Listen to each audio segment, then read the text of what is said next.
যে প্রেরণা stall number 16 এখানে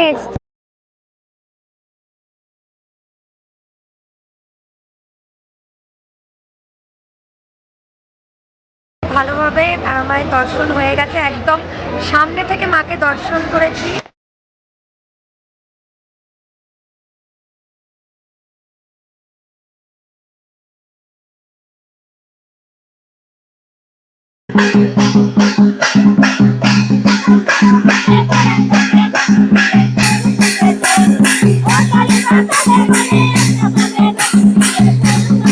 কঙ্কালী মায়ের দর্শন করার পর আমরা ওর পাশেই দেখো ওই সোনাঝুরির হাটের মতো একটা হাট বসেছে, ঠিক মন্দিরটা ওখানে, তার পাশেই কিন্তু এই হাটটা বসেছে। এখানে লাঞ্চ করলাম রাঙামাটি গার্ডেন অ্যান্ড রিসর্ট যেটা, আর ওদেরই রেস্টুরেন্টটার নাম হচ্ছে রাঙামাটি রেস্টুরেন্ট।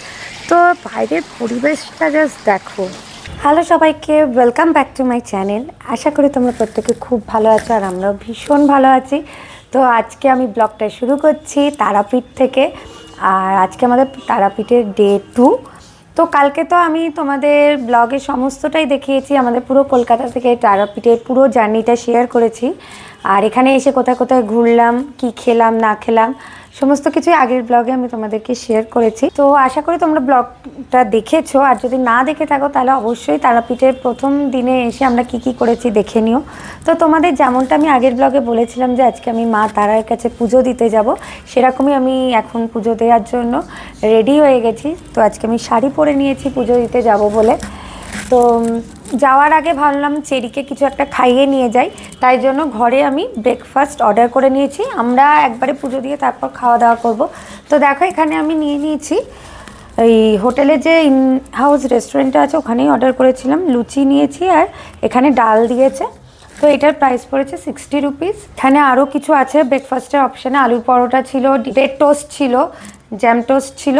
তো তোমরা এই যে ওদের মেনু কার্ডটা আছে, এই যে মেনু কার্ডটা আছে, এখান থেকে তোমরা ওদের রেস্টুরেন্টে কল করে অর্ডার দিয়ে দিতে পারবে, রুমেই দিয়ে গেছে, আবার ওখানে বসেও খেতে পারবে।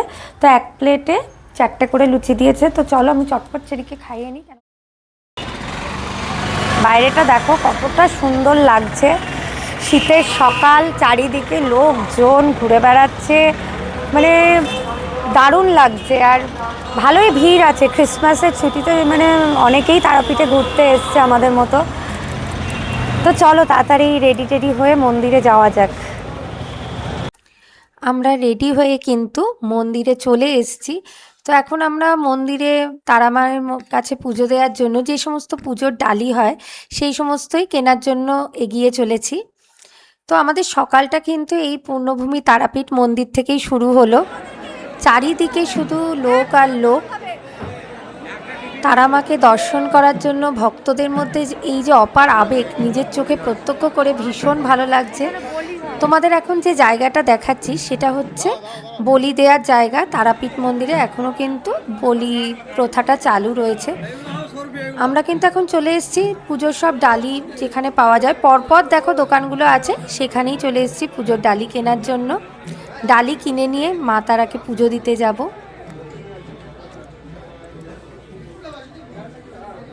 আর কি এই স্টলটা এসছি, এখানেই আমাদের পান্ডা মানে বলাই আছে, পুরোহিত যিনি, প্রত্যেকবার এসে এখানেই আমরা পুজো দিই।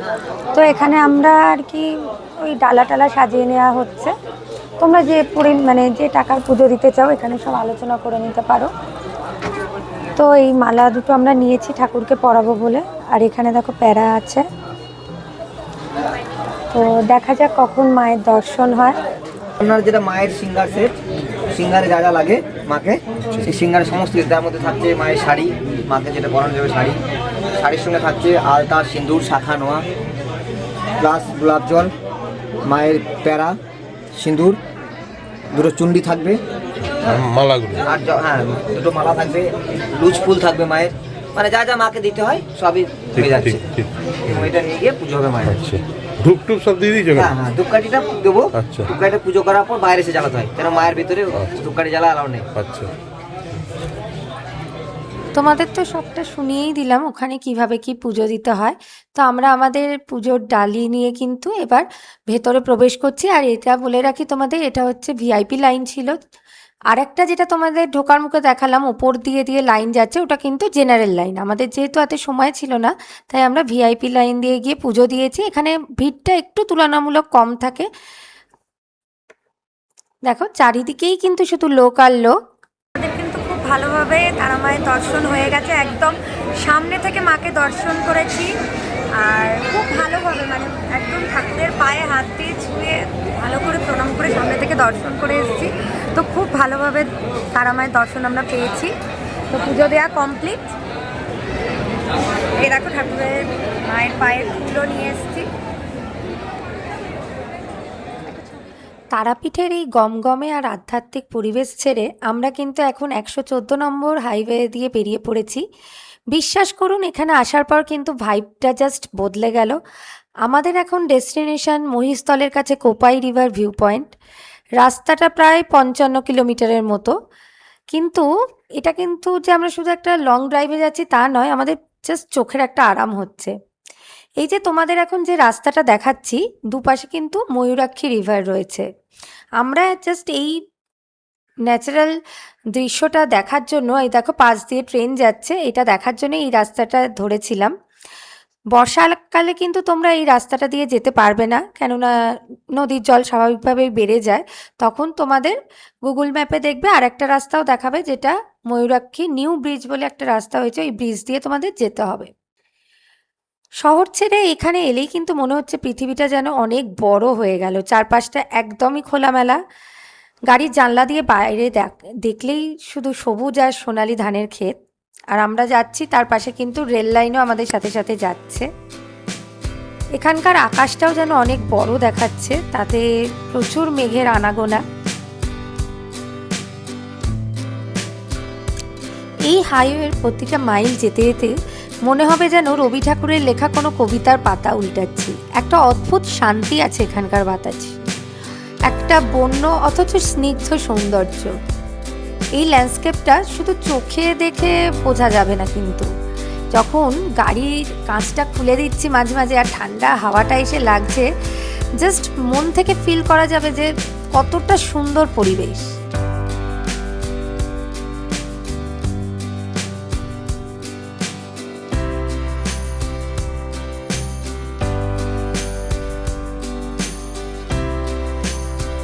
তারাপীঠ থেকে বেরোনোর পর ঘন্টা দেড়েক এই অপরূপ প্রকৃতি দেখতে দেখতে কখন যে পথ শেষ হয়ে গেল আমরা না টেরই পেলাম না। আর ওই যে দেখো, তোমাদের এবার দেখাবো, সামনে দেখা যাচ্ছে আমাদের সেই চেনা কবিতার কোপাই নদী। তো ভাবছিলাম যে কখন আসবে আমরা কোপাই নদী দেখতে পাবো। এতদিন তো শুধু বইয়ের পাতাতেই পড়েছি রবি ঠাকুরের লেখা, তো এখন চোখের সামনে দেখতেই পাচ্ছি। দেখো তোমাদেরও দেখাবো, একটা ফলকে লেখা আছে কোপাই নদী। তো তোমরা চাইলে এখানে নেমে একটু সময়ও কাটাতে পারো। আমাদের আর কি প্রচণ্ডই তাড়া ছিল, ওই জন্য কোপাই নদীর ধারে এই শান্ত পরিবেশটায় সময় কাটানোর আর সুযোগ হয়নি। তোমাদের জাস্ট কোপাই নদীটা দেখিয়ে দিলাম।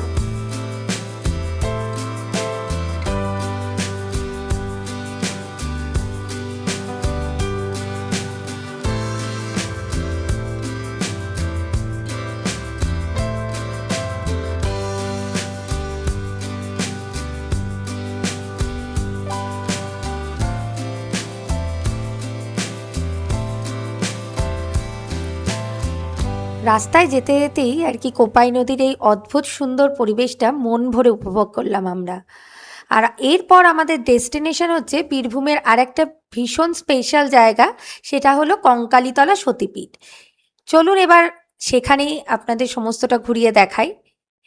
এটা হলো 51 পীঠের অন্যতম একটা জায়গা। কথিত আছে যে এখানে দেবী সতীর কাঁকাল অর্থাৎ কোমর পড়েছিল। এই কঙ্কালীতলায় ঢুকেই কিন্তু একটা অদ্ভুত পজিটিভ এনার্জি ফিল করা যায়। তারাপীঠের মতো অতটা ভিড় বা কোলাহল কিন্তু এখানে নেই। আর এই জায়গাটা কিন্তু ভীষণ ছিমছাম, শান্ত আর সবুজে ঘেরা। এখানে এলে মনটা আপনা থেকেই শান্ত হয়ে যায়। আর কঙ্কালীতলাতে প্রবেশ করার পর একটা পবিত্র কুণ্ড আছে, ওখানেই কিন্তু শোনা যাচ্ছে যে আসল মহিমা লুকিয়ে রয়েছে। এই প্রথমবার আমরা কঙ্কালীতলায় এলাম, ঘুরে দেখে ভীষণই ভালো লাগলো। এর আগেও কয়েকবার আমরা তারাপীঠে এসেছি, তারা মায়ের কাছে পুজো দিয়েছি, কিন্তু কঙ্কালীতলায় কখনোই আসা হয়নি। এবার হয়তো মায়ের টানেই এখানে আসা হলো, পুজো দেওয়া হলো, মায়ের মন্দিরটা ঘুরে দেখা হলো।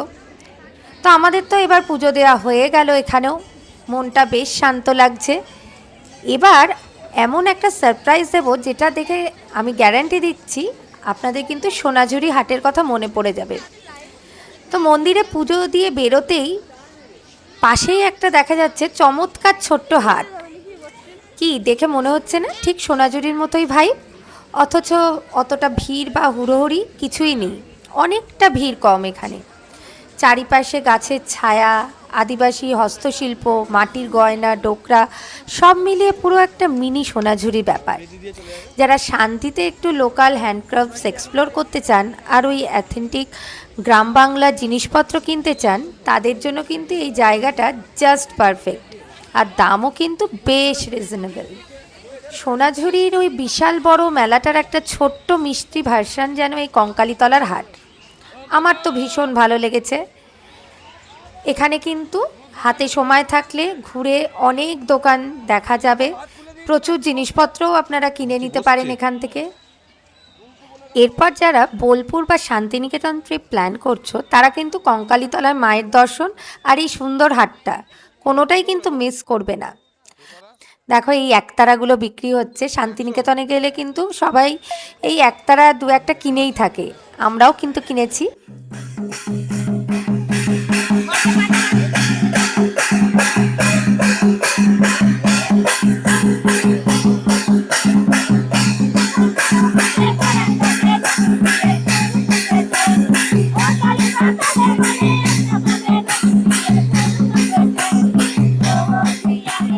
তো এরপর আমরা চলে এসেছি একটু নাচের তালে পা মেলাতে। এখানে আদিবাসী যে নৃত্যটা হচ্ছিল সেখানেই আমরা সবাই মিলে একটু ওদের সাথে পা মেলালাম, মজা করলাম। দেখো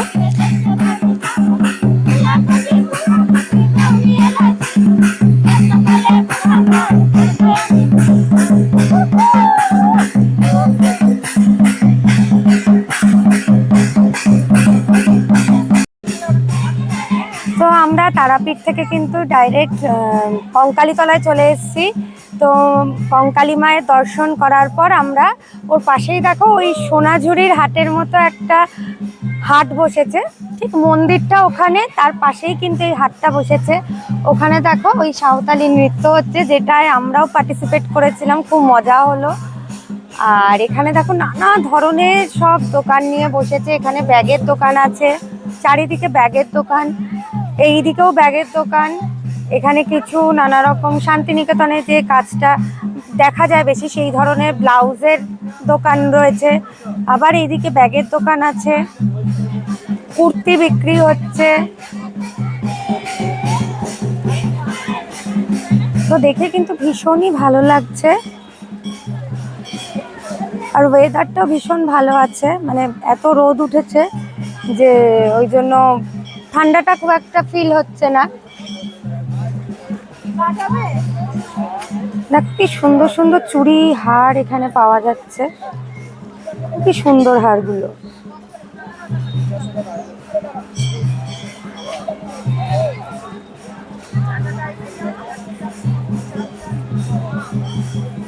সবই তো দেখলে মনে হয় যে কিনে নি।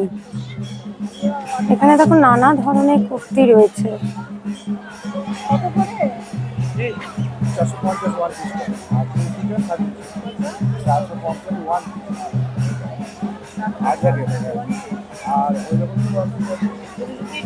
এখানে তো প্রচুর ব্লাউজ আছে, কুর্তি আছে, আমি দেখতে পাচ্ছি সামনে।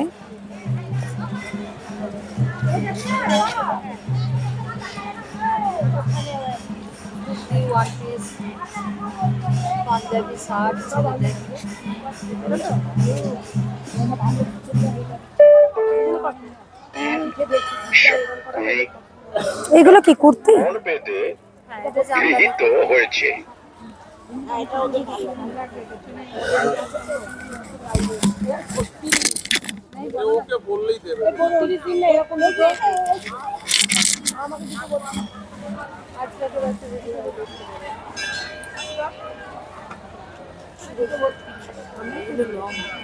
এটা কি লং? কিরাম দাম এগুলো?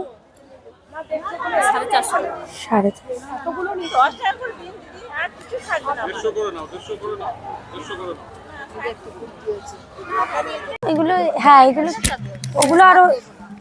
আচ্ছা, আর কথা দিতে পারি সোনাঝুরির হাটে গেলে যেরম জিনিস পাবে এখানেও কিন্তু সেম জিনিস পাওয়া যাচ্ছে, কোনো মানে ভেজালের ব্যাপার নেই। পুরোপুরি এটা সোনাঝুরি হাটের মতোই, জাস্ট মিনি ভার্সন। দেখো কত সুন্দর ব্লাউজগুলো এখানে পাওয়া যাচ্ছে, কুর্তি বলো ব্লাউজ বলো, খুব সুন্দর কাজ করা করা পাওয়া যাচ্ছে। তোমরা যদি এখানে আসো হাতে একটু সময় নিয়ে আসবে কিন্তু, নইলে কেনাকাটা করতে কিন্তু প্রচন্ড সময় লেগে যায়। বাটিক নেবো তো, 4টে নেবো বাটিক, এটা একটা থাক এদিকে। আচ্ছা এই কালার একটা দিন। কাউকে গিফট করার জন্য ব্যাগ থেকে শুরু করে বিভিন্ন জামা কাপড় বলো, সমস্ত কিছুই এখানে পেয়ে যাবে। আর তারামার ছবি, কঙ্কালী তলার ছবি, সমস্ত ছবিও এখানে পাওয়া যাচ্ছে। তো তোমরা তোমাদের পছন্দ মতো শপিং কিন্তু এই হাটে করেই নিতে পারবে।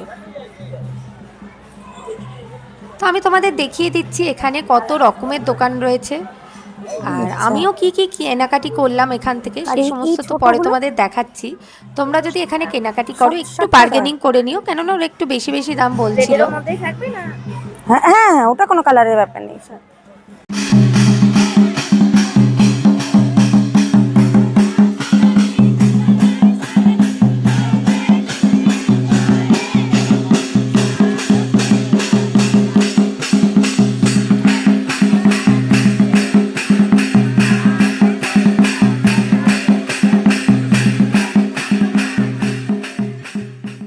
তো আমরা কঙ্কালীতলা থেকে কিন্তু চলে এসেছি এবার লাঞ্চের জন্য।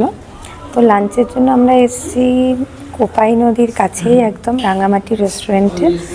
তো রেস্টুরেন্টের অ্যাম্বিয়েন্সটা কিন্তু ভীষণ ভালো, ঢোকার মুখেই একটা বড় সুইমিং পুল আছে, বাচ্চাদের একটা পার্ক আছে ছোট, আর রেস্টুরেন্টের অ্যাম্বিয়েন্সটা তোমাদের দেখাচ্ছি আমি ঘুরিয়ে। বাইরের পরিবেশটা জাস্ট দেখো, মানে এখন একটু সন্ধে সন্ধে হয়ে আসছে তাই চারিদিকে আলো জ্বালিয়ে দিয়েছে। আমার পেছনে একটা ফোয়ারা আছে, কতটা সুন্দর দেখো, খুবই সুন্দর। আর এই যে পেছনে দেখো দেখা যাচ্ছে কটেজ সিস্টেমও আছে এখানে, তোমরা এমনি রুম বুক করতে পারো, কটেজে থাকতে পারো এসে। বিশাল বড় এরিয়া নিয়ে জায়গাটা। আর দেখো তোমাদের আরেকটা জিনিস দেখাচ্ছি,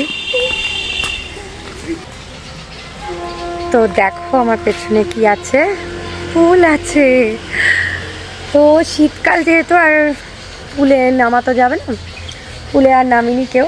তো আমার পেছনে এই সুন্দর একটা পুল আছে, আর এখানে কিছু সিটিং এরিয়া আছে, মানে সন্ধ্যাবেলায় বসে ইভিনিং স্ন্যাক্স ট্যাক্স খাওয়ার জন্য। আর এখানে একটা সুন্দর দোলনা আছে, আর এইদিকে হচ্ছে কার পার্কিং এরিয়াটা। এই যে এখানে কার পার্কিং করে তোমরা এখানে স্টে করতে চাইলেও থাকতে পারো, আর যদি শুধুমাত্র রেস্টুরেন্টে আসতে চাও ডে আউটিংয়ের জন্য সেই জন্যও আসতে পারো। তো আমি তো খাবার অর্ডার করে দিয়েছি, কি কি খাবার আসছে অবশ্যই তোমাদের দেখাবো, খাবার কোয়ালিটি কিরম সেটাও জানাবো। তো চলো, খিদেও পেয়ে গেছে প্রচণ্ড, খেয়ে নিই। দেখো আমাদের লাঞ্চ কিন্তু এসে গেছে, আর লাঞ্চে আমরা সেদিন নিয়েছি ভাত আছে, ডাল রয়েছে, আলু পোস্ত, ঝুরঝুরে আলু ভাজা, চিকেন লাবাবদার, চিকেন কষা আর এগ কারি। তো খাবার যথেষ্ট ভালো ছিল, খাবারের কোয়ালিটি বলো কোয়ান্টিটি দুটোই খুব ভালো, আর সমস্ত কিছু একদম গরম গরম সার্ভ করা হয়েছে আমাদেরকে। সেই সকালে বেরিয়েছি, আর লাঞ্চ করতে করতে এত দেরি হয়ে গেছে, ভীষণ খিদে পেয়ে গেছিলো। তো তাড়াতাড়ি করে সবাই মিলে একটু খাওয়া দাওয়া করে নিলাম। তো তোমাদের তো দেখালাম আমরা এখানে লাঞ্চ করলাম রাঙামাটি গার্ডেন অ্যান্ড রিসর্ট যেটা, আর ওদেরই রেস্টুরেন্টটার নাম হচ্ছে রাঙামাটি রেস্টুরেন্ট। একদম কোপাই নদীর কাছেই কিন্তু, মানে খানিকটা গেলেই কোপাই নদী। তো চলো এবার আবার তারাপীঠের উদ্দেশ্যে যাওয়া যাক। সেই সকালে বেরিয়েছি, কাল আবার বাড়ির উদ্দেশ্যে বেরোনো আছে। তো আজকে আমাদের তারাপীঠে লাস্ট ডে, তো সারাদিন তো খুবই মজা করলাম। চলো আবার তারাপীঠে গিয়ে তোমাদের সাথে দেখা হচ্ছে। শান্তিনিকেতন থেকে ফেরার পথে সেরকম কোনো ভিডিও করা হয়নি, কারণ আমাদের ফিরতে অনেকটাই লেট হয়ে গেছিলো, আর রাস্তায় স্ট্রিট লাইট বলে তেমন কিছুই ছিল না। তাই বলবো যারা আর কি ওয়ান ডেতে শান্তিনিকেতন থেকে তারাপীঠের এই ট্রিপটা প্ল্যান করছো তারা কিন্তু অবশ্যই একটু বুঝে শুনে তাড়াতাড়ি বেরিয়েও, কেননা সন্ধেবেলায় কিন্তু রাস্তাঘাট একদম অন্ধকার থাকে। আর ফিরে ভীষণ টায়ার্ড ছিলাম। আমরা হোটেলে রেস্ট নিয়ে একদম ডিনার করতে চলে এসেছি। আর ডিনারে কি কি আইটেম নিয়েছি সেগুলো তো তোমাদের ভিডিওর মাধ্যমে দেখিয়েই দিলাম। তো আমরা কিন্তু বিনাপানি ডিলাক্স 1 থেকে ডিনার করে একদম চলে এসেছি। আজকে প্রচুর লেট হলো, তোমরা তো দেখতেই পেলে যে খাবার দিতেও ওখানে অনেকটা লেট করেছে আর প্রচণ্ড ভিড় ছিল। কালকে যেহেতু স্যাটারডে তাই আজকে আর কি প্রচুর গেস্ট এসছে আর কি। তো আমাদের ফিরতেও কিন্তু অনেকটা লেট হয়ে গেছে। এখন ঘড়িতে বাজে হচ্ছে 11:45। দ্বিতীয় দিন এখানেই আজকে আমাদের শেষ করছি। তো কালকে আমরা ভোর না, একটু মানে সকালই বেরিয়ে যাব। তো আজ আমরা চলে এসেছি হোটেলের ইনহাউস রেস্টুরেন্টেই ব্রেকফাস্ট করতে। আজকেই আমাদের চেক আউট, 11টার সময় চেক আউট। তো দেখো আমরা ব্রেকফাস্টে এখানে লুচি আর সবজি নিয়ে নিয়েছি 4 প্লেট। আর এখানে আলুর পরোটা আছে, সাথে দই দিয়েছে আর আচার আছে। তো চটপট করে খেয়ে নিই, আবার বেরোতে হবে। সমস্ত প্যাকিং হয়েই গেছে। তো এই দেখো তরকারিটা এরকম ছোলা টোলা দেওয়া আছে, আর লুচিগুলোর সাইজগুলোও বেশ বড়ই আছে। তো চলো চটপট আমাদের ব্রেকফাস্টটা করে নিই। তো রেস্টুরেন্টটাও দেখে নাও, বেশ অনেকটা বড়, আর সিটিং এরিয়াও অনেকটা আছে। বেশ সুন্দর রেস্টুরেন্টটা।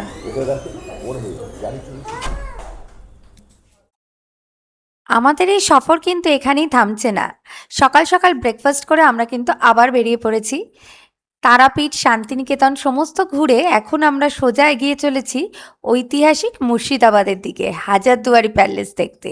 আর একটা দারুণ ব্যাপার কি জানো, এই যে হাজারদুয়ারি প্যালেসের কথা বললাম, ওই মুর্শিদাবাদে গিয়ে আমরা কোথায় কোথায় নতুন নতুন জায়গায় এক্সপ্লোর করলাম, সেই সমস্ত ডিটেল ভিডিও কিন্তু আমার এই ফ্যামিলি প্যারাডাইস চ্যানেলে ইতিমধ্যেই আমি পাবলিশ করে দিয়েছি। তো যারা এখনো দেখোনি, ওপরে লিংক আসছে, সেই লিংক থেকে ক্লিক করে অবশ্যই পুরো ভিডিওটা দেখে নিও। তো চারিদিকে দেখো যেতে যেতে আবার কিন্তু সেই সোনালী ধানের ক্ষেত, আর চারিদিকে সবুজ আর সবুজ। ভীষণ ভালো লাগছে এই পরিবেশটা। কলকাতা থেকে তারাপীঠ হয়ে শান্তিনিকেতনের এই সুন্দর জার্নিটা তোমাদের কেমন লাগলো অবশ্যই কিন্তু কমেন্ট করে আমাকে জানিও। আর ভালো লাগলে কিন্তু অবশ্যই লাইক করো, তোমাদের সমস্ত ফ্যামিলি ফ্রেন্ড সবার সাথে শেয়ার করো। আর আমার এই ফ্যামিলি প্যারাডাইস চ্যানেলে যদি নতুন সদস্য হয়ে থাকো তাহলে অবশ্যই সাবস্ক্রাইব করতে একদম ভুলবে না। তো আমাদের এই ট্রিপটা আপাতত এখানেই শেষ হচ্ছে। ভীষণ ভালো কাটলো আমাদের এই ট্রিপটা। খুব তাড়াতাড়ি আশা করি তোমাদের জন্য আবার একটা নতুন ব্লগ নিয়ে চলে আসবো। তো চলো ততক্ষণের জন্য টাটা, আবার দেখা হচ্ছে নেক্সট ব্লগে।